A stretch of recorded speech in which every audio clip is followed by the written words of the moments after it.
Lesson 5. Jesus, Joseph, and Jonah. Study text Micah 5, 1 through 4, Hosea 1:11, and Jonah 1:1 through 2:10. Matthews 2, 1 through 15, the birth of Jesus, and 12:38 through 41.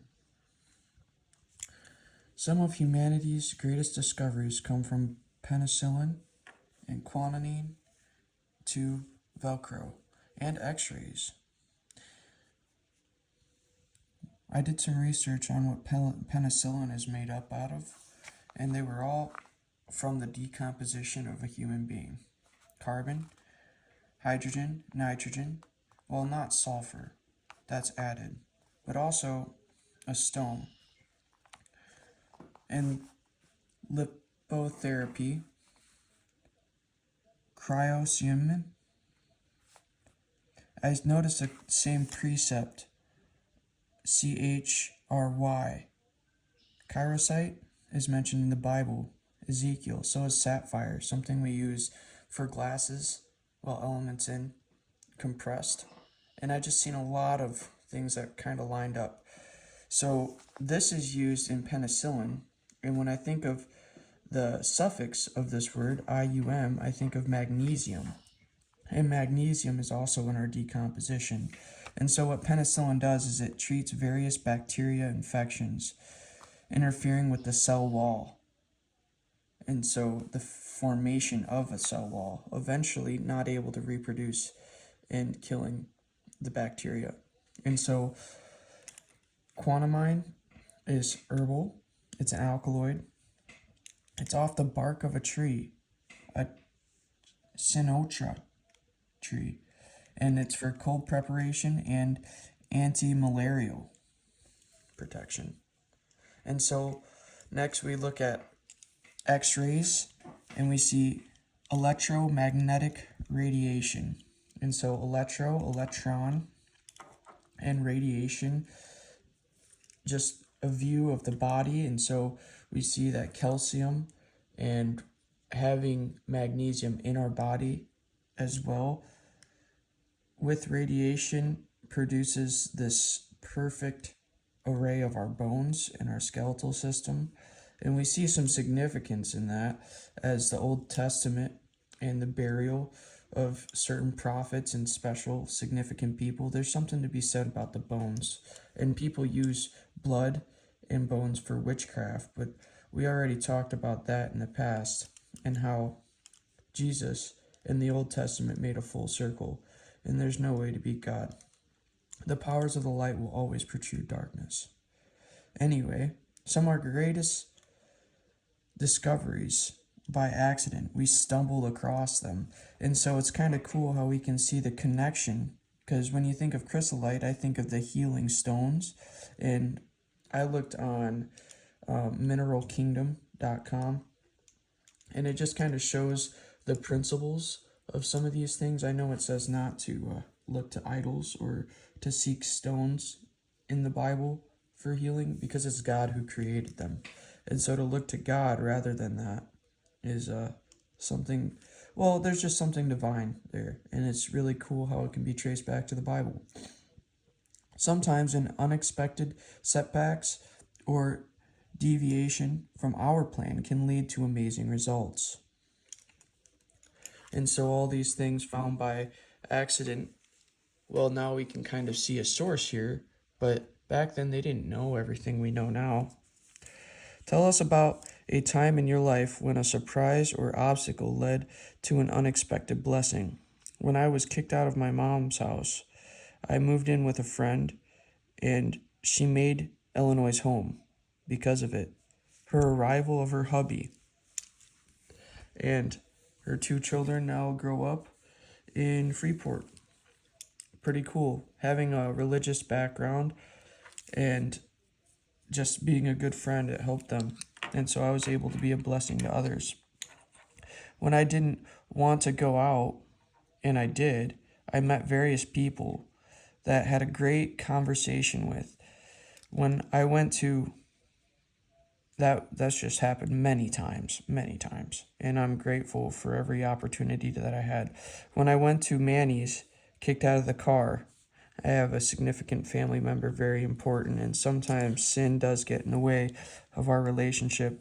2 different times I can remember, 2 different testimonies. This time I talked to somebody at Manny's and had a very in-depth conversation about many things, including dinosaurs and music. He was a person for a wedding. It was kind of cool, the DJ. Anyway, after I got done talking to him, I had no idea what to do, so I trusted God and I prayed. And it was about a ride at the end of the night. And I found myself at the end of the night going from different place to different place with 2 people my grandpa worked with. One from the construction company and that we were part of, and the other in the factory in which he worked for a long time. And so that was something that was pretty special. And then the next time I did it, I also got kicked out of the car. I seen a friend at the perfect timing as I turned the corner, and he was enduring the same thing I had went through at the same time. So I rose my hand and I yelled his name and I ran out to his car. And it just so happened that I could find a way and make a way without enabling maybe perhaps bad behavior, and I was able to make my way home and confess and talk to these people that I really needed to talk to. And so I said, combined with choices and a use of our tongue determines opportunity. Make most of our moments of our life because it's short. And so I remember this time our pastor taught us something about Nehemiah, and it was the building of the wall, how everybody came together. And it was talking about flexibility, availability, and credibility. And so to be honest and truthful and to make yourself available in important moments and in the relationship with God and building trust to listen, that was something really cool. And flexible, knowing that you can still make everything work. It's about superior planning. And so Nehemiah had this grand plan and worked hard and built this wall, and it protected him from the enemies. We can make our plans, but the Lord determines our steps. Proverbs 16:9. I'll have this all listed below too, because it is probably significant. In today's lesson, we'll see that verse illustrated in Messianic prophecies of Micah, Hosea, and Jonah. Keeping God's goodness and sovereignty in mind, let's look at surprises and difficulties surrounding 3 Messianic prophecies fulfilled in the life and ministry of Jesus. Part 1, the Bethlehem Birthplace, a small village, Micah 5, 1 and 2. Those are the prophecies that, here, I'll read it. Micah 1 picks up on the prophecy that had begun in 4:6, namely, that the people would eventually return from exile and Jerusalem's glory would be restored. Even to this day, he's a restorer of what happens within. Jesus, his son, can shine that light through us and just help correct our paths in amazing ways, full of grace and full of mercy. Micah follows up with a description of a ruler who would lead the Jewish people into peace. He would be born in Bethlehem, a humble town, small village, that was an unexpected birthplace for any powerful ruler. It is identified by its ancient name Ephraim or Ephthra. Genesis 35:16, 19, 48, 7, and Ruth 4:11. Like I said, I'll also provide those. And so I thought of something at the bottom, and it was, think of the new creations of names. And in the U.S., it was determined by who founded them. So like the changing of names, right? People before had owned land previously, but we created a new name. So from ancient Ephraim to Jerusalem, or Bethlehem, Jerusalem is here today. God's grace has, changed Abraham's name to Abram. It was the changing of names. He became a new man. He would have origins from Old Testament, from ancient times, like verse 2. When the terms old and ancient times are applied to God, they are likely to carry an idea of eternity. Psalm 68:33, Isaiah 37:26, and 46:10. Restoration from flawed Abraham to new Abram, bold journey to an inheritance that he had no idea of. When we see new birth like a new name, his son in our place restores us. He would lead with God's strength, attaining honor and securing peace. Centuries later, this prophecy was one of many being recited by Jewish religious leaders as they waited for the Messiah, as they know many details. The prophets and Old Testament pointed to him, old concealed and the new revealed. Knew many details about his life and ministry. Most would not recognize him until he arrived. I drew a little fish there. My family member has a fish shaped like that says Jesus on it, and it's kind of pretty significant to me, so I tried to replicate it.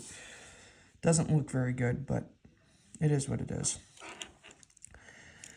Think of all the details that had aligned for Jesus to be born in that exact place at that exact time. He has a way of putting the right person at the right place at the right time. Why do you think these details mattered so much to God? Okay. So, just his timing for safety was something to be mentioned. Holy smokes. Not being in town in a stable with proper details, having only shepherds and wise men seeing him, and the importance of his birth that these people found and were able to arrive outside of town. Out of events of maybe seeking permission to have this baby on that premises. And so that's kind of cool. Sacred from prophets foretelling, significance in beginning, time used and unseen, for it needed healing. The world did at that time. Examples for the next generation who's seen him. He did once, he does always. Trust in the Lord with all your heart, right? Judah was seen the least. In Matthew 2:6, it talks about that. Instead of abuse of the power of higher, he leveled it, the source, by faith attire. So, in Matthew 2:1, it tells us Jesus was born during the reign of Herod the Great.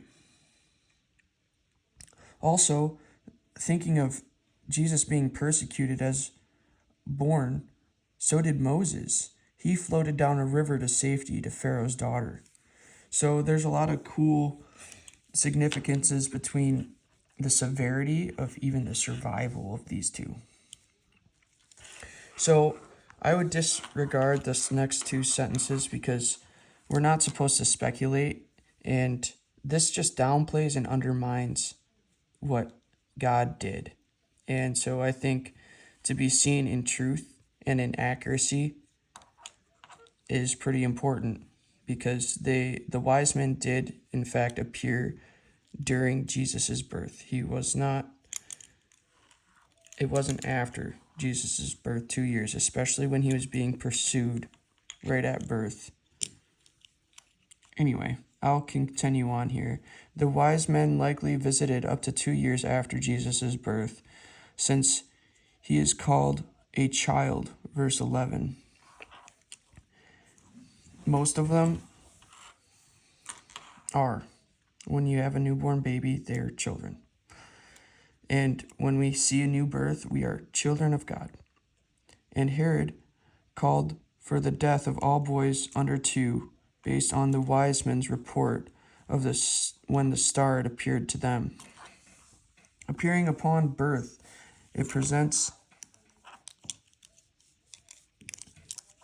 how his parents fled to safety. You know, there was divine circumstance at play in that whole situation. Some can't comprehend the divine guidance. It hasn't been seen for some. And so I just think that by operating with God, you allow his divine nature to take precedence over what most people think to be worldly. He is above and beyond even the universe. So that's pretty important to have known. Having followed the star from the east, the wise men traveled to a capital city of Jerusalem to inquire about the newborn king of the Jews. When Herod asked his religious advisors where the Messiah was prophesied to be born, they recounted Micah's prophecy that he would be born in Bethlehem. So, we see the guidance with the star in divine circumstance of it. We see a wisdom from his people, from other scribes and Pharisees.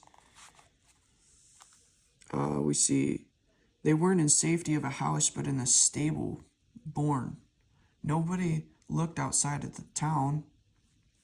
And you see other shepherds and people arriving because of maybe that person reaching out and speaking.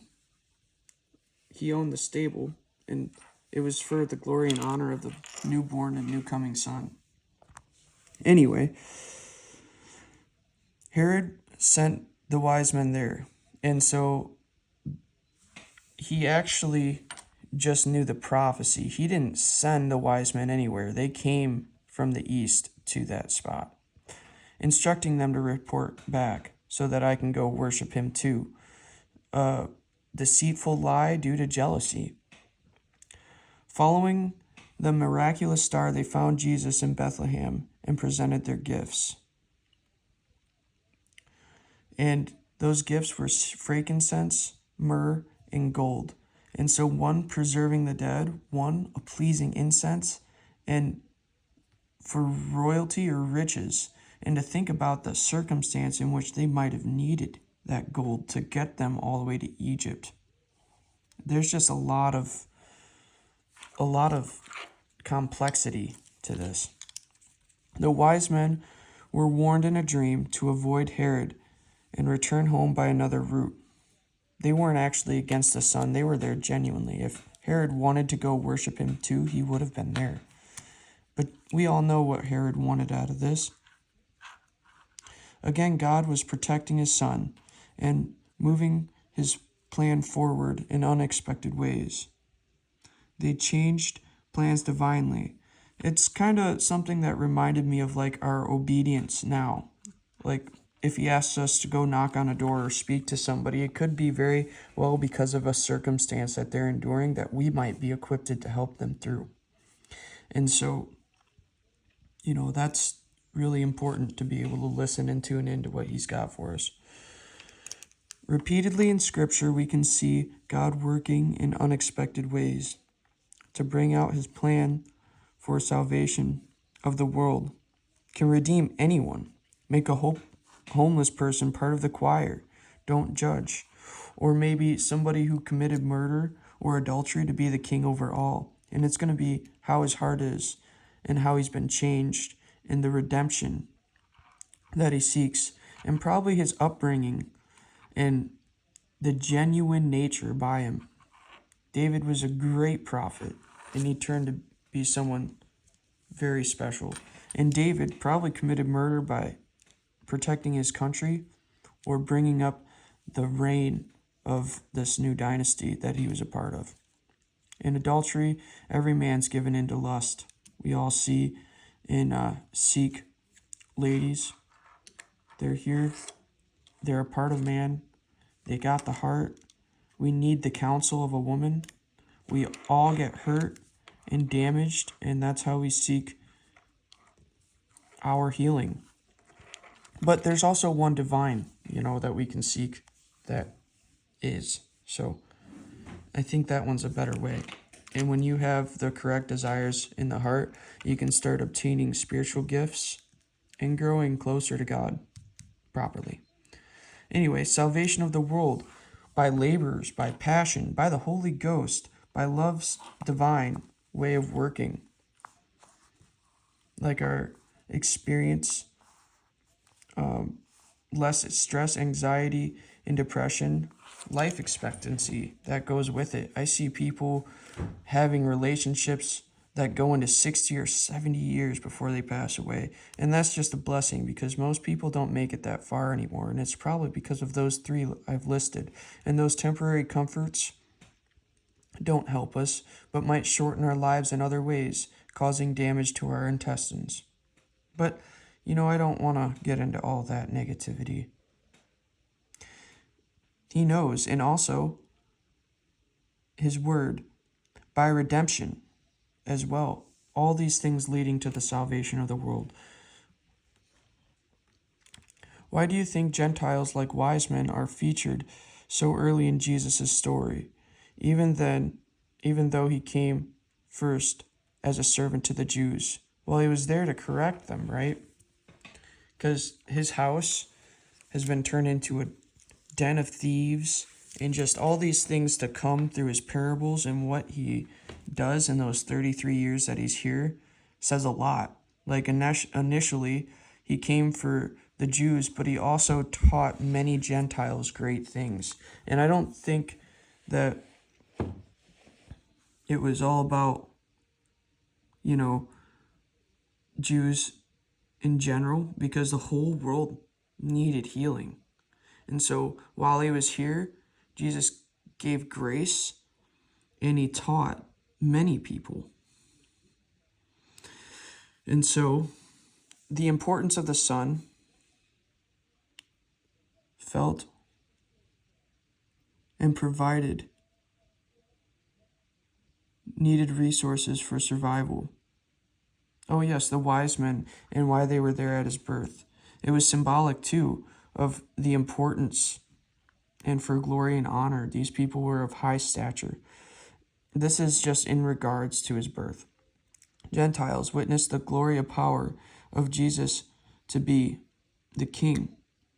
As they were shepherds, it was very selective. Not everybody was there, otherwise Herod's people would have known. Importance to leading the flock in word respects upon entrance.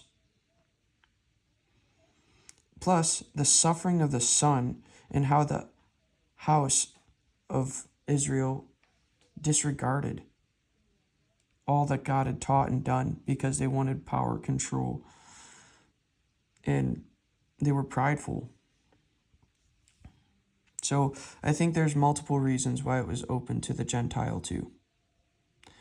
But Romans 15, 8 and 9, and Matthews 10, 5 and 6, and 15, 24 are probably the answers he's looking for, so I'll have them listed below as well. Thank you for listening.